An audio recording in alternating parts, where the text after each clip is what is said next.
Webinars are still and always will be a great way to reach your target audience as a way to build your personal brand, a way to educate, deliver value, and also get commercial outcomes. It's so much fun when a guest schools me on something that I thought I knew quite a bit about. And that's exactly what happened in this interview with the co-founder of Webinar Ninja, Omar Zenhom.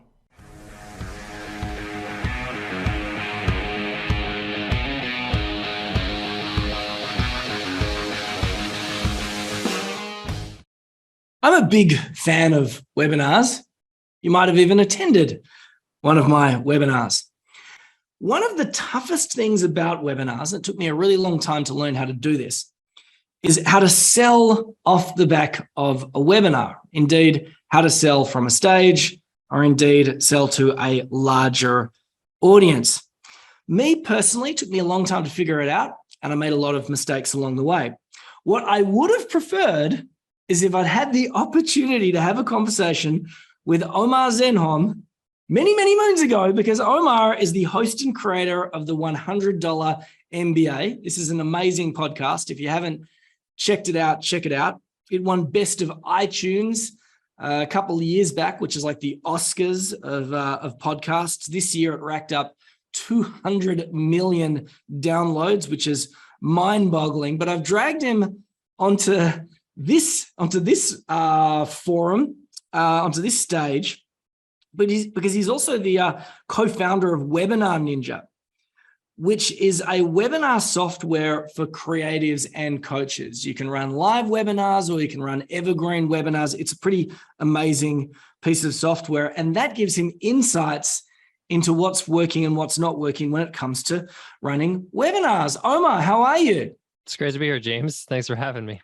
Hey, can I ask, how did you go from being the Mr. $100 MBA guy to a SaaS founder with Webinar Ninja? Yeah, it's a classic story of scratching your own itch, I guess. I was running webinars to sell our program, the $100 MBA. This is even before the podcast, and I was running webinars every week. In a former life, in a former career, I was an educator. I was a high school and university teacher for 13 years. So for me, it was like awesome opportunity. I get to teach online, and I get to, offer my products and services to my audience. But I hated all the webinar software that was out there. This is, circa 2014. And I just didn't enjoy spending 2 hours every week Frankensteining my landing page software with my webinar software, with my email notification software, or email, marketing and automations and time zones and stats and all that kind of stuff. So I was just like, there's got to be an easier way than this. So I actually cobbled together something myself. I'm a very, very amateur PHP developer, but I just did it so I could save myself 2 hours every week. And I started running webinars was the thing that I created. And our attendees were like, hey, what are you using for this webinar? Haven't seen it before. And I was just like, it's just something I slapped together. And they said, well, can we buy it? And at that moment, I was just like, whoa, I didn't even expect that. I just try to, make my life a little easier. At that moment, I just basically said, I've learned a lot of hard lessons and failures along the way in business that, you got to put your money where your mouth is. And I got to make sure that people actually want to buy this before I build this out and make it available for commercial use. So I put a landing page together and pre-sold Webinar Ninja back in 2014 to 250 beta users. Wow. And we sold out in 48 hours. And I knew, okay, this is a strong enough pain where people are willing to put down money on the promise of a better solution. And that basically funded getting a real developer, a real engineer to kind of clean up what I did and get it ready for beta. 8 years later, we have over 30,000 users and over 2 million webinars have been attended by different people around the world. So it's been a fun journey the last 8 years, building an easy to use webinar software that focuses on the content and not all the technology. I love the used word Frankenstein. We always joke about our clients building Franken funnels using 17 different tools, all stitched together with sticky tape and string. Now that launch where you got those 250 people. I've got two questions for you. One, Did you tell them that they would be funding the next development of the tool? And also, quite logically, did you sell that off the back of a webinar? So that's a funny question. So the first part of that question is yes, I actually gave those 250 members, they're like the most lucky members in the world because I gave them lifetime access. I saw them as investors. I said, hey, I'm going to give you lifetime access. Your job is to give me feedback and be part of focus groups, but also to spread the word to help me grow this business. So I know those people by name, and I actually sold those spots because I actually emailed people individually. I mean, I had a very small email list at the time. Like I had 500 people on my email list or something like that. But anytime I went to a conference or a meetup, I would connect with people, get their email, get their Twitter, and just connect with them. And instead of asking them to buy, I would just share with them, hey, I'm working on this thing. Do you think this would be interesting to your audience? It would be more valuable to me for them to share with their audience via email or on social than for them to actually buy it because they have more influence and more clout. So I really didn't have much of an audience, but I was willing to kind of call in some favors, even though I just met some people for the first time at a conference. Wow, that's really, really cool. And so it wasn't a webinar, but however, it was via old school email. Whatever it takes, right? Whatever it takes. Well, let's talk about this. Let's talk about selling off the back of webinars. I also said from the stage, because there's a lot of crossover here, and not everybody presents just on webinars. People also do it on the stage. I understand that you've got a method that spells a country's name? No, a city name.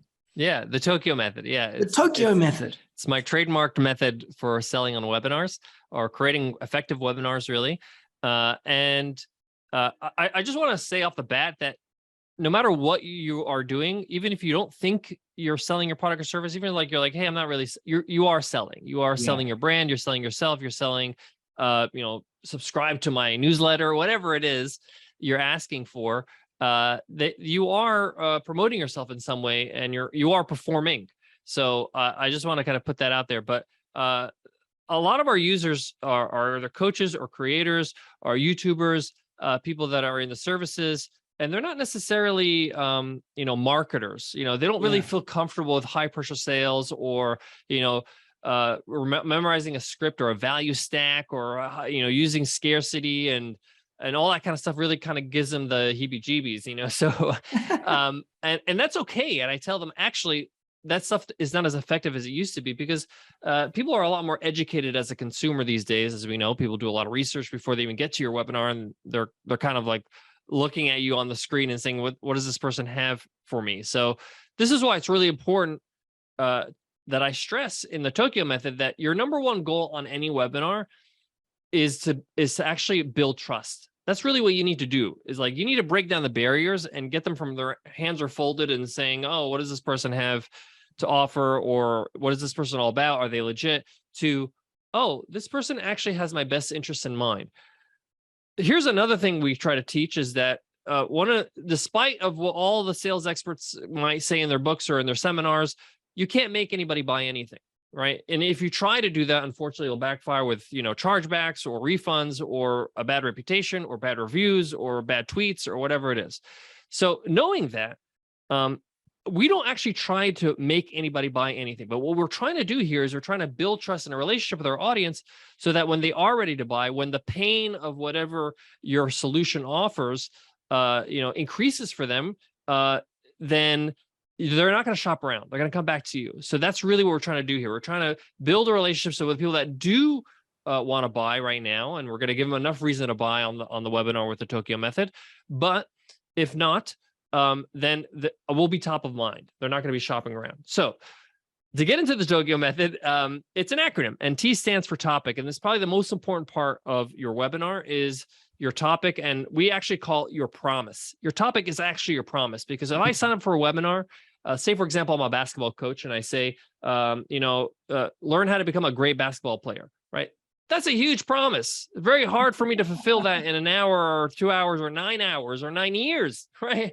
So it's actually to my benefit to get really specific and hone in on one very specific topic, because my likelihood of delivering on that promise is much higher.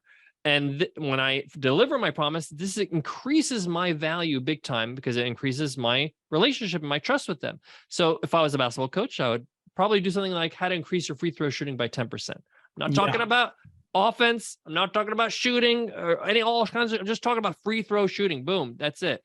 So this allows you to get really specific. And we're going to have a fail-safe method in the next step, which is O, which is your outline, to know if your topic is specific enough.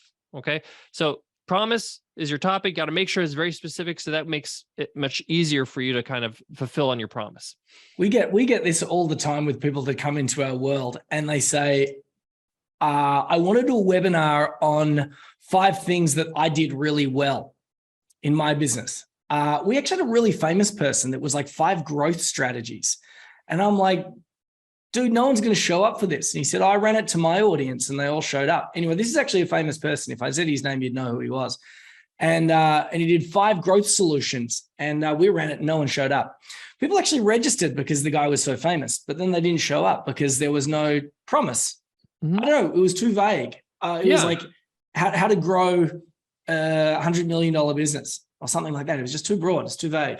And what I want to stress about that is that you really shouldn't be worrying about the attendee numbers. Really, what you're trying to really worry about is your total sales at the end of the webinar, the actual conversion rate of those attendees. Because what we found and what our users have found is that the more specific, the higher the conversion rate, even if they get specific with the topic and the niche. So for example, when we run demo webinars for our Software Webinar Ninja, we talk about like how to increase sales for your courses if you're a course creator. So like we have lots of people on our list, but only the course creators are going to show up.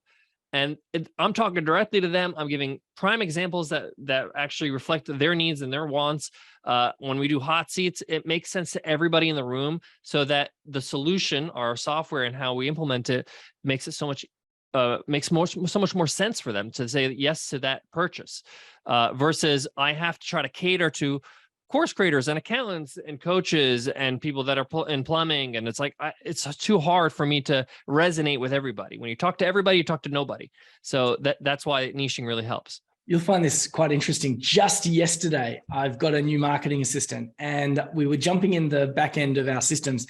And I was looking at what webinar topics got the highest conversion rate on the landing page. So people hit the landing page, they register for the webinar. I was a little bit disappointed that I ran a particular topic and it didn't get the conversion that I wanted. It was a little bit vague. And then as I scrolled up the topics, email marketing had this really high conversion rate. Like, that's great because it's so specific. And then there was another one and it was to do with application funnels, how to create an environment where people book time with you. And then I got to this one and this was like, pages were converting at 32%, 35%, 37%. And then I got to this page and it was converting at like 46%. And I go, what the heck was this topic? And it was marketing for mediators. Yeah. Now, it was a broad topic, but the target audience was so narrow that every mediator that hit that page went, I need to be a part of that. Because no one speaks to them. Yeah. No one speaks to them. But anyway, if you can get the topic and the target audience together, that's a double win.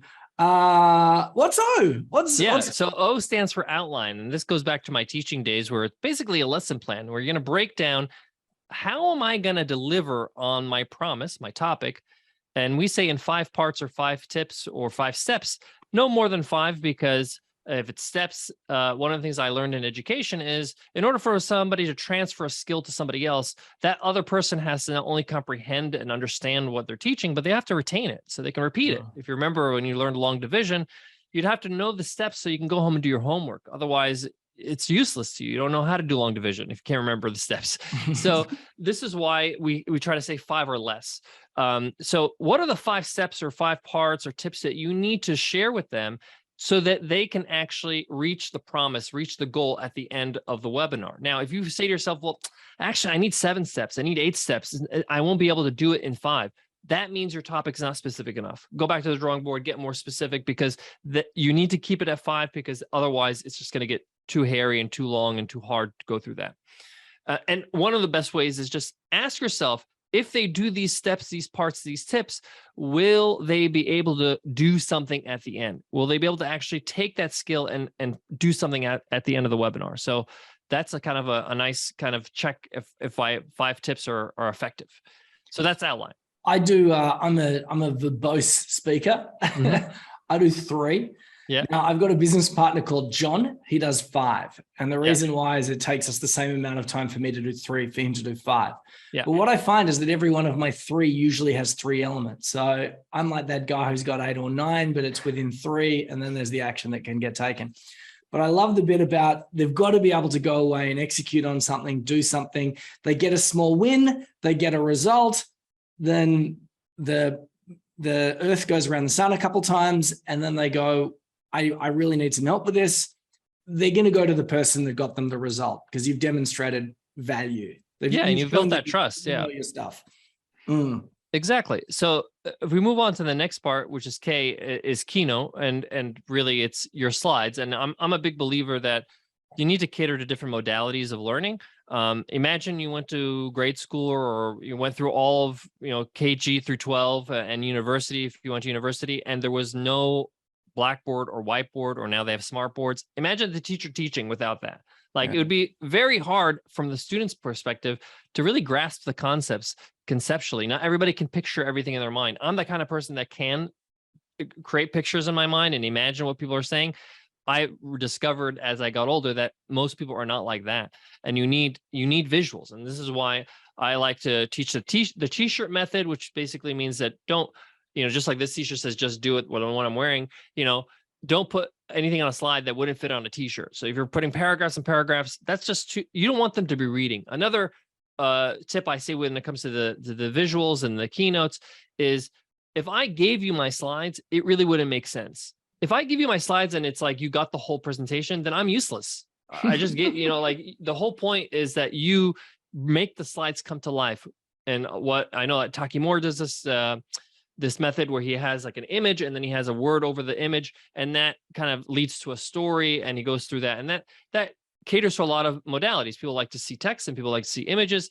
Sometimes people like to see, they use the black and white method, which is like the things that you want to express pain, or you want to press on some pain points that people have on you. Those images are in black and white, and the ones that are the promise, or the things that the after picture of what you're teaching, is in color, and maybe they have brighter colors with your fonts. So this is quite important, is just to focus on have a good deck that is not overwhelming in text, that you deliver the information, but it actually prompts the reader, it supports the reader in their learning and their memory of what you're putting together for them. Just as little as an aside, and this sometimes works really well. Sometimes it can backfire, but I was going to offer it as a hot tip, is that if you do have slides that don't tell the complete story, you can actually circulate the slides before the event as a gift, and people look at the slides, and it's like a little bit of a teaser. So I'm like Omar. I don't have a lot of words unless it's like some really intense one-on-one training, unless it's a testimonial or case study. Yeah, that's an exception. Yeah. And then I have lots of words, because then if I circulate the slide deck beforehand, there's a whole bunch of themes and frameworks and big picture lessons, and then a bunch of testimonials for them to read, and they think, well, I better show up. Exactly. I love it.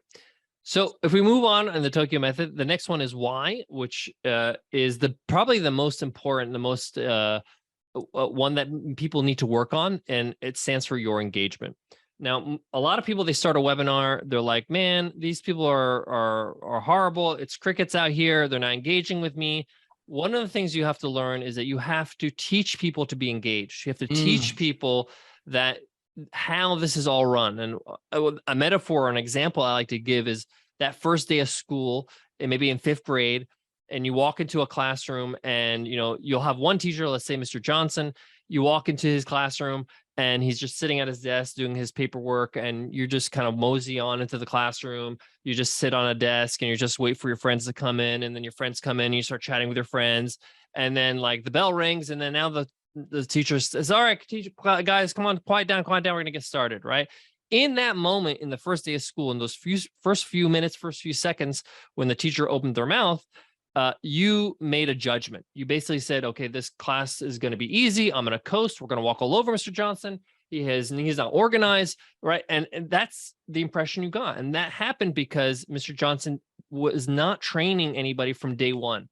And, I like to compare it to like one of my favorite teachers when I was growing up, Miss McCormick. Ms. McCormick on the first day of school greeted me at the door. Hey, Omar, how you doing? Here's your seat number. There's an assignment on the board. Find your seat number, get started on the assignment. Can't wait to see what you come up with. We'll be getting started in a few minutes. So I'm walking in a completely different impression. Where's my seat number? Where are the numbers on the desk? Oh, there's an assignment on the board. What did I do on my summer vacation? I'm trying to figure things out. But I realized as soon as I walk through the threshold of the classroom, this is a doing environment, a learning environment. Ms. McCormick's got it together. I'm not going to coast here. Nothing's going to fly over her. So you want to create the same impression when somebody walks into your webinar. You want them to feel immediately, this is not like any other webinar that I've attended before, where it's just going to be a pitch fest or a beating on the chest or here are my accolades. You could be like me too.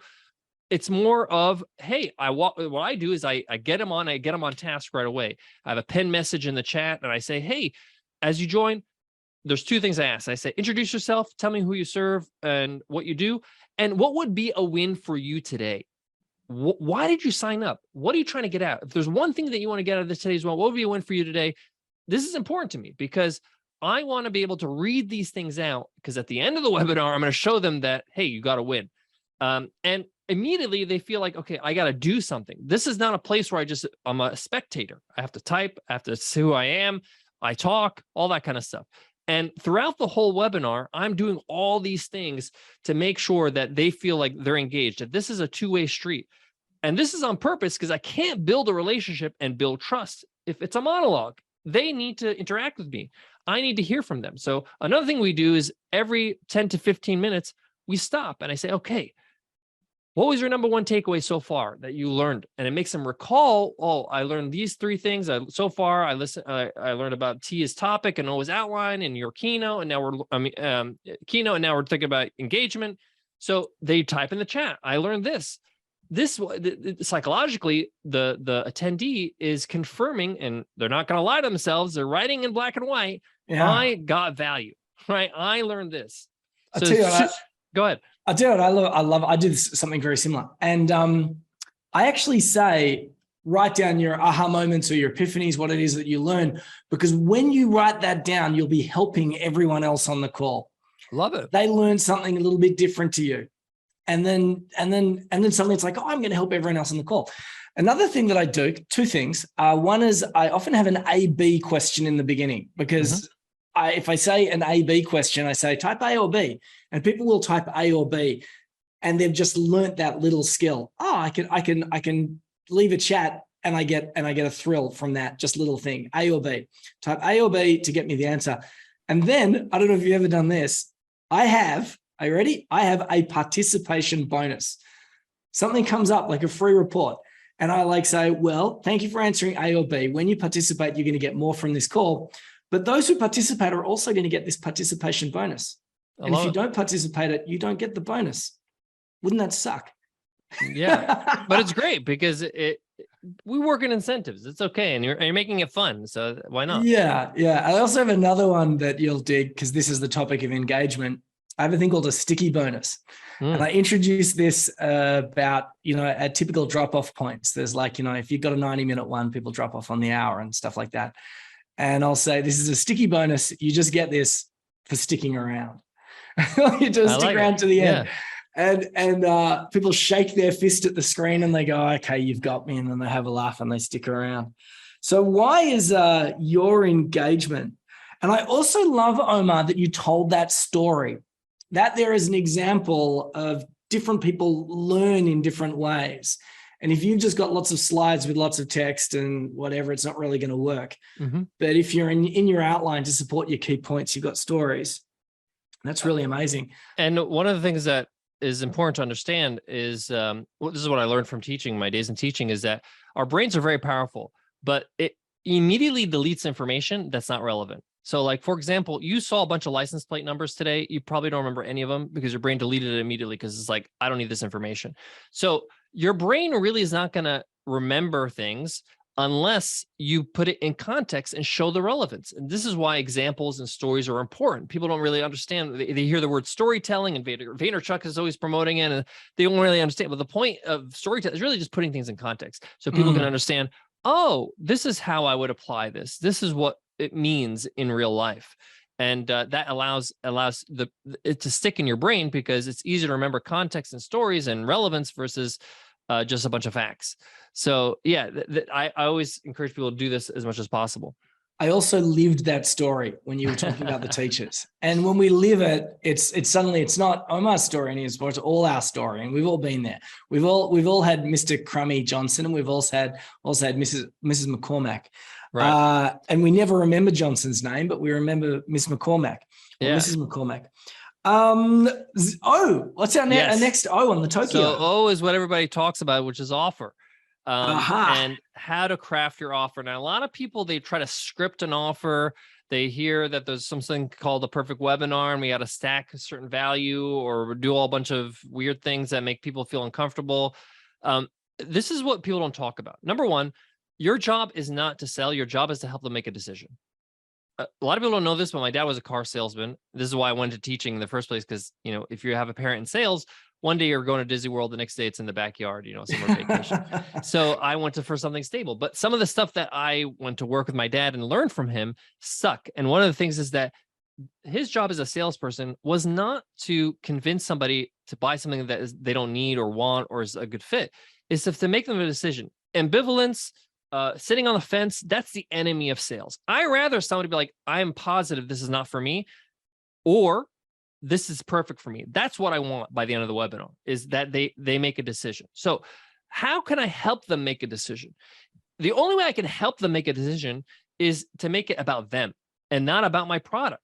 Because at the end of the day, really what stops a sale is not your product. It's, I'm not sure this is going to help me. I'm not sure this product's going to solve my problem.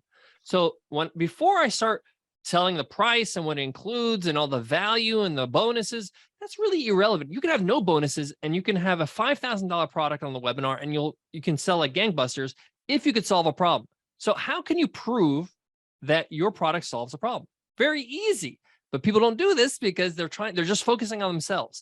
So what you need to do instead is, before you start showing your product and service, you ask people, hey, tell me what has stopped you from reaching your goal up to this point. What has stopped you from accomplishing XYZ, which is the goal, the title of the webinar, or the purpose of your product. For example, for me, is like, what has stopped you from running webinars to grow your business? And people will say, well, I don't have the time. Maybe people will say like, software might be complicated. People are going to say all these things. And you ask them to put it in the chat. What is your biggest pain point? What is stopping you? Why haven't you achieved your goals yet? Right? And they pop it in there. Now, what do I do with this information? Well, first of all, I just say to them, hey, I showed you a great workshop, and you guys listed a whole bunch of really big problems that you have that they're stopping you from achieving them. Would you like to see how you can achieve them with far greater ease? This is my kind of line that I like to give people, with far greater ease. And that's basically what your product is to help them with accountability, with software, with automation, with speed, with far greater ease. And you get permission to say yes, yes, yes, yes. So I'm like, awesome. Now, before I show you my product, I want to show you how your problems are solved with my product. So I go to each one, and somebody says, well, let's take a different example, not Webinar Ninja. Let's say I'm a snowboard instructor, and somebody says, I haven't learned how to snowboard because I tried it once and I kept on falling off the lift. Oh, great. That's a great problem to have. Or that's a very popular problem to have. Let's go inside of our course program. Let me show you. We actually have a whole module on how to get on and off the lift and some tricks you could do to make sure that you never fall down and look embarrassed, and even a downloadable PDF that you can take with you before you get on the lift to remember the tips that we have to do before, so it's fresh in your mind, right? So I'm addressing directly how their big problem that stopped them from achieving their goal is solved with my own product or service. And then I go on, I do 3 or 4 of these before I show my offer. Why? Because this unblocks the reason why they can't buy, because this is like the main reason why they haven't achieved their goal. And now they don't have a million problems. They usually have 1 or 2 problems, and you're just addressing those problems directly. This is way more effective than you doing the standard demo of you going through and overwhelming them with features and options and modules and courses and videos and support groups. And they're like, well, I don't know if I could do this. This is a lot of work, a lot of time commitment. Maybe I'm not ready. and all these fears come up. So instead of doing that, just address each of those problems, because most of them are going to be very similar to each other. And you see the same problems over and over in your webinars, and you just go show how your product solves those problems. And from there, I show them, okay, as you can see, our product helps you in these different ways. I kind of broke down how it helps John do this and Mary do that, and Amit do this. Now let me show you what includes, what our product and services include, and how much the investment is. And we show the price and all that kind of stuff. And then from there, we have an offer on the webinar that says, hey, if you join us, you're going to get this bonus or you get this deal. In the meantime, if you sign up, as soon as you sign up, put in the chat, I'm now a Webinar Ninja, or I'm now a member, or now I'm a customer, or whatever.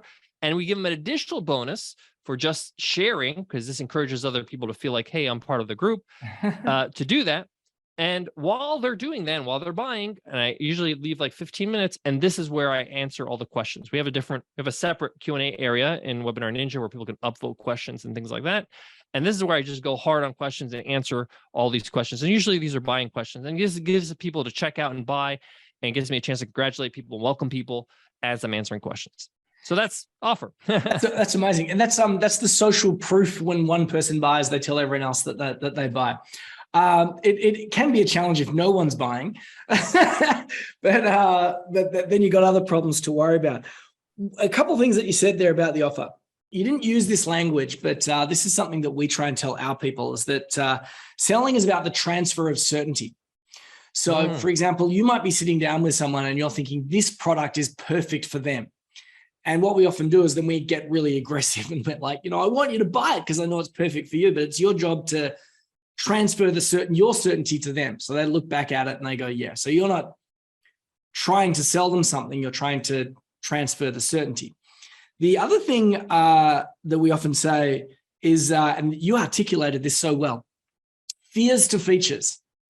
So everybody's got these fears. And my mum said that fear is an acronym. When I was growing up, my mum said fear is an acronym. It stands for false evidence appearing real. And they're sitting on your webinar and they're going, it's not going to work for me for 1,000 different ways. What Omar said is that if they've got all these fears, get them to express their fears, and then one by one remove them by showing them a feature that's specifically been developed to tackle that fear. Yeah. And then you just eliminate all those fears with the use of features, which I think is so much better than what I have done many times in the past. And that is introduce my giant offer stack with 1,000 different features, which were carefully crafted to tackle fears, but I haven't done it in the way that Omar suggested. I have done it that way, not deliberately many times. But it's interesting to see how my approach has evolved over the last decade, and how it used to be more like, what is it? The perfect webinar template. Yeah. Yeah. Russell Brunson's version, which is not bad. It's fine. But however, after a pandemic where everyone was exposed to multiple webinars several times a day in some experiences, our model needs to be a little bit different. So should we just recap on those letters really quickly? T is for title, O is for outline. Then you have K is for keynote, Y is your engagement, and O is your offer. Excellent. Now, I bet my bottom dollar, my last dollar, that you have some sort of guide or report that runs through these 5 things, do you? Yeah, for sure. All right. Well, I'm gonna squeeze your arm and say, can we put a link somewhere near this recording where people can click on that link and get the Tokyo method broken down? Yeah, totally. Absolutely. All right, cool. So we can get an opt-in link somewhere down here so people can get that report. They can reinforce the lesson. You can enter Omar's world, and who knows, you might end up getting a free trial or something. I don't know. Yeah, they're actually combined. So we have a community inside of Webinar Ninja called Ninja Town, and it's our private community where people share best practices, help each other out, support each other. But inside there, we also have our Ninja University, which includes a full training on the Tokyo method, templates, scripts, slide templates, on-camera presence training, all bunch of stuff like that. And it's all included with a free trial. So if you just go to webinarninja.com, it's absolutely free to start for 14 days. And you get access to Ninja Town, so you can consume all the information you want. If Webinar Ninja is a good fit for you, awesome. If not, you can go on your merry way. And this is the guy, the creator and host of the $100 MBA. As I said before, won Best of iTunes, 200 million downloads. Omar and his crew know how to create really good, helpful content. Any final words of wisdom for our people before we wind up? Yeah. And the hardest part that we have found, people say that the hardest part of doing a webinar to sell their products and services is actually just doing their first webinar. So this is why we created Ninja Towns, to help people kind of ease them through it, get the support they need. When you join Webinar Ninja as a paying member, we actually include a free onboarding, one-on-one onboarding call where Jenny, our community manager, creates your first webinar with you. So if you are worried to just get over the hump, we have that as an option if you'd like to work with Jenny. Holy cow! I did not know that. That is amazing. Well, find the link as a bare minimum. Get the report. Join Ninja Town. Every time you say it, I have a little bit of a chuckle. Yeah. Join Ninja Town. Book a call with Jenny. Worst case scenario is that you discover that you're about to do everything wrong, or you're about to do everything right. Who knows? But it's always really reassuring to have somebody else give you some advice. Thank you so much, Omar. This has been amazing. Thanks, James. It's awesome to reconnect and see you again. I mean, I think the last time I saw you was at either SES or We Are Podcast, or it was either at a podcasting conference or there was a conference in Melbourne Docklands. I think yeah, Click, Engage, Convert. Yeah, CES. Yeah, awesome. Thank you so much. Awesome.